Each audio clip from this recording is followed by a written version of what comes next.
স্বাধীনতা অর্জনের চেয়ে স্বাধীনতা রক্ষা করা কঠিন। আসসালামু আলাইকুম।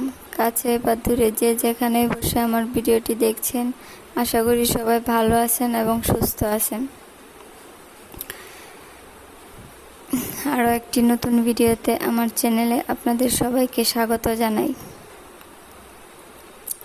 তো এই বিগত কিছুদিন যাবৎ এত খারাপ পরিস্থিতির মধ্যে দিয়ে যাচ্ছিল দেশের মানুষ, তা আর বলার অপেক্ষা রাখে না। ইন্টারনেট নাই, কোনো ফেসবুক, টিকটক, ইউটিউব কিচ্ছু দেখা যায়নি, কোনো খবর পাওয়া যায়নি।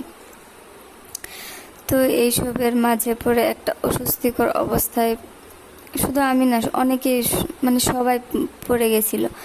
তো আলহামদুলিল্লাহ সেই অবস্থাটা আজকে কাটিয়ে উঠতে পেরেছে আমাদের ছাত্র জনতা, তাদেরকে সাধুবাদ জানাই। তো এই অবসর সময়টা আমি কি করে কাটাবো, এই মুহূর্তে কোনো অর্ডারও ছিল না, বা কেউ এখান থেকে ওইখানে যাবে ওই পরিস্থিতিটুকুও ছিল না, যার কারণে আমি ঘরে বসেই আমি টুকটাক হাতের কাজ করেছি। তো এগুলোর মধ্যে এইগুলোই ছিল, আপনারা যেগুলো ভিডিওতে দেখছেন সেগুলো ছিল।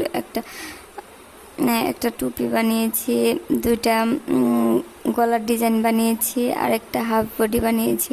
তো এখানে গোলাপি কালারটা হচ্ছে একটা বড়দের গলার ডিজাইন, আর হাফ বডিটা হচ্ছে 3 থেকে 4 বছরের বেবির জন্য বানিয়েছি। আর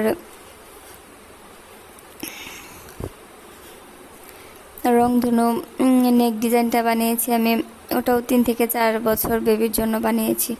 তো টুপিটা বানিয়েছি আমার দাদার জন্য। আপনারা সবাই আমার দাদার জন্য দোয়া করবেন। আলহামদুলিল্লাহ আমার দাদা, দাদু, নানা, নানু, আলহামদুলিল্লাহ আমি এখনও সবার আদর পেয়ে যাচ্ছি। আমার এই বছর এতটুকু বয়স পার হয়ে যাওয়ার পর আমি সবার আদর পাই, আলহামদুলিল্লাহ। আপনারা আমার দাদা, দাদু, নানা, নানুর জন্য দীর্ঘায়ু কামনা করবেন। তো আমার ভিডিওটি আপনাদের কেমন লেগেছে সেটা অবশ্যই জানাতে ভুলবেন না। আর অবশ্যই আমার ভিডিওতে একটা লাইক দেবেন এবং আমার চ্যানেলটা সাবস্ক্রাইব করে আমার পাশে থাকবেন।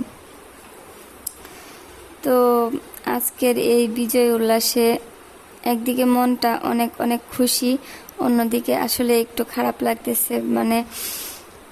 উনি আমাদের জন্য অনেক ভালো কিছু করেছেন। ভালো মন্দ মিলিয়ে তো মানুষ, সবাই যে একবারে ভালো তাও নয়, সবাই যে একবারে খারাপ তাও নয়, দুটোর মাঝখানেই কিন্তু মানুষ, এর ভিতরেই কিন্তু আমাদের চলাচল।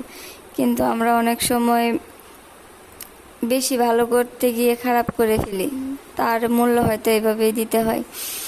যাই হোক, আমাদের জয় হয়েছে, আবারও আমরা স্বাধীনতা অর্জন করলাম। তার জন্য ছাত্রদের অনেক অনেক শুভেচ্ছা। আল্লাহ হাফেজ।